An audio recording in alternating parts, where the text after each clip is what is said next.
Hello everybody, here's my review of a boxing match, the boxing event, celebrity boxing, I don't know what you want to call it, Anderson Silva versus Jake Paul. Firstly, before I go into it, can you like and subscribe and follow me on my channel and hit that bell for notification when more videos come up. I do videos every Sunday in England, so you might get them on Monday in whatever other country you're in.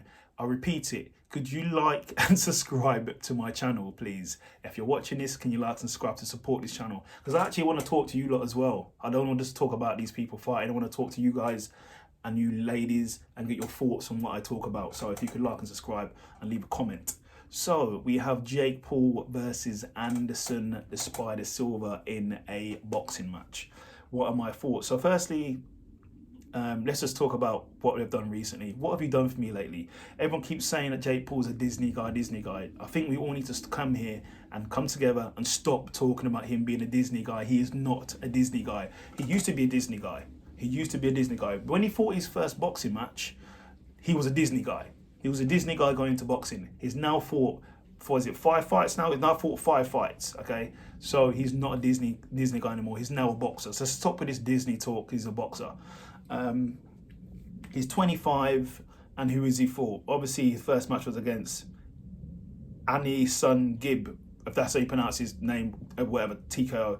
Then he fought Nate Robinson, so he fought a YouTuber, TKO. Okay, great. Then he fought a basketball player, Nate Robinson. Obviously, there's memes galore. He's the meme of the century when it happened.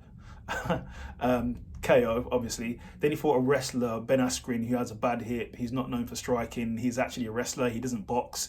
In his mixed martial arts career, he had a good career, but he never was known for striking. He got knocked out in the first round. Then we had Tyron Woodley, who is a former welterweight champion, one of the great welterweights of all time in the UFC.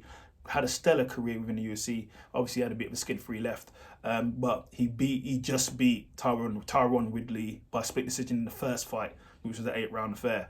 Then the second fight, he knocked out Tyron Woodley by KO in the 6th round. People are saying it was rigged. People are saying this, that, and the other. I don't know. I can't say to you whether it's rigged or not. I'm not the one signing the contract. I don't know the backs, the ins and outs and the crooks and the intricate details of the contract. I don't know. But I'm just telling you what I see in here. He said he was knocked out. So that's that. Then we have Anderson the Spider Silva. He's a legend within the mixed martial arts game. I'm heavily into mixed martial arts. He's a legend, Anderson the Spider Silva. He is still, I'd say he's still the greatest middleweight champion who's ever done it. Israel Adesanya is definitely creeping up on him right now, but he's had the longest win streak in the history of the UFC, 16 consecutive victories in a row, 10 title defenses. It should have been 11, but one of the people didn't make weight. He is one of the greatest. No one has ever beaten the 16-0 in a straight fights in the UFC record. It was nearly done by Kamaru Usman, but he got knocked out by a head kick by Leon Edwards. Congratulations, Leon. Leon actually lives an hour away from me, so congratulations. And Usman will be back. I like both of them. When it comes down to Anderson Silva, if you look at his career within the UFC, his last 6 fights, he won 1 out of his last 6. The last fight he had, he was TKO by punches, and he obviously he's had leg injuries, and there was a leg issue as well. He has there's a lot of losses on his career before he left MMA. I will definitely say that.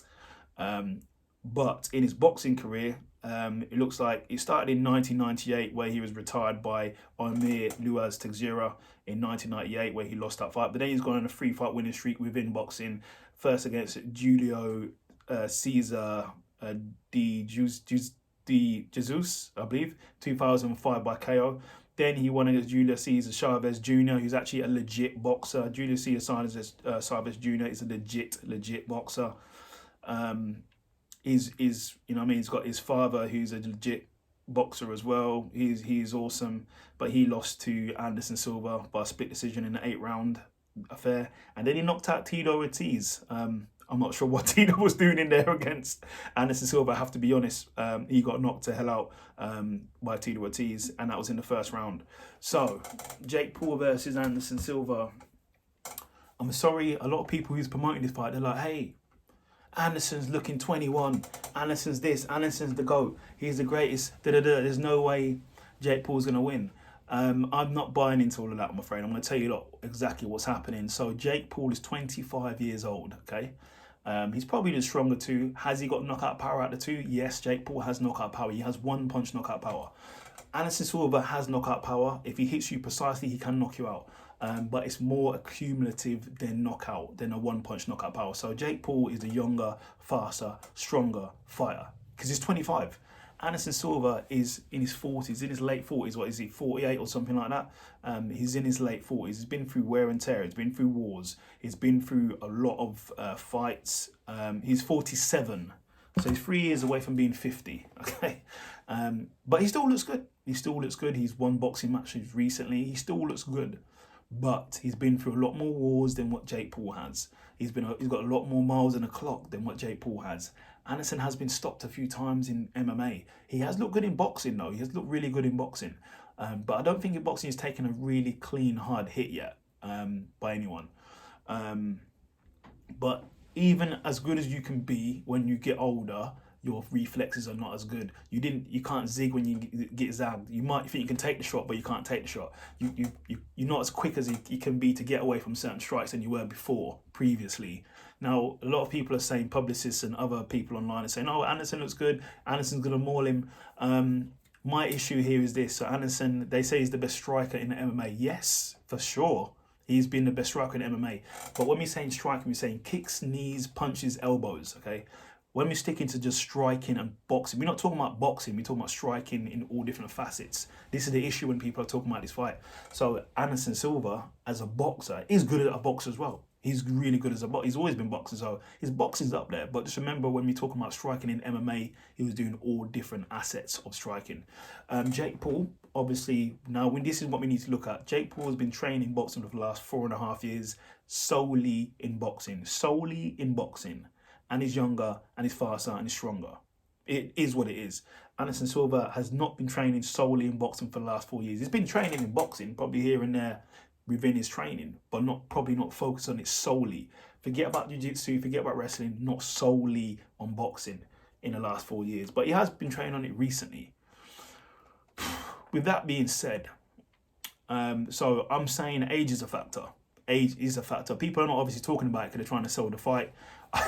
I'm not sold on the fight. I'm not promoting the fight. Hey, if you pay me to sell the fight, I'll sell the fight. Hey, Anderson looks 21. He's fighting like he's 19. Nothing can hurt him. This is what I would say. But I'm not getting paid to sell this fight. So I'm coming out telling you the truth.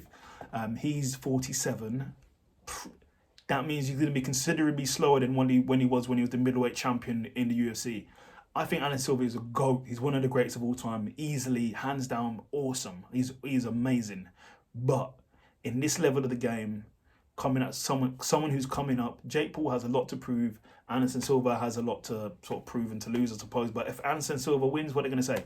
Oh, Jake Paul's not skilled. He's fighting the best of the world. If Anderson Silva loses, they're going to say, hey, he's old. He's 47. So there's not a win here. Who am I going with? Early prediction. I'm leaning towards a 50-50, I'm not sure. But marginally leaning towards Jake Paul, just because of the age, the strength, and he has knockout power. This is the 8-round fight, so I'm not sure.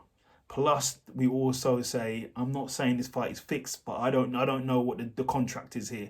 The fight with Rahman Jr., the last fight, apparently he couldn't go over a certain weight, even on the fight day. So if you go over a certain weight, but every pound he goes over, apparently he'd be docked of his pay. I don't know what the situation is with all of that. I don't know if Anderson can go over a certain weight. I don't know what the situation is. This is the issue. So from what I'm seeing on the outside in, I can only look at 47-year-old Anderson is facing Jake Paul, who's 25, who's been training for 4 years in boxing consistently. Anderson's been doing this and that here and there, but then recently he's been focused on boxing, and he's going to test his skills. I'm just going to say this. This is my prediction. I'm marginally leaning by 1 or 2% leaning towards Jake Paul, but I wouldn't be surprised if Anderson Silva wins, and I'm not going to be surprised if Jake Paul wins. So that is my review on this.